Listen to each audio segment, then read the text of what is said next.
বলে শুভেন্দু খুঁজছিল,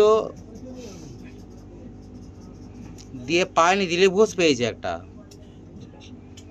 তার নাম হচ্ছে দিলীপ ঘোষ। বলছি দিলীপ ঘোষ যা করছিল, দুধ থেকে সোনা বেরোচ্ছিল।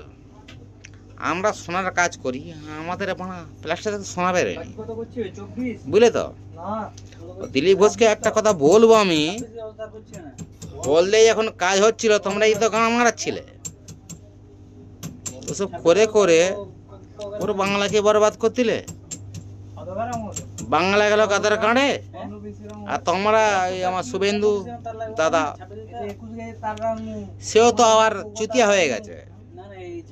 এইখানে চুতিয়া, সে এখন জয় শ্রীরাম শ্রীরাম বলে বলে সব এইসব কাজ করে, ভুলভাল কাজ করে।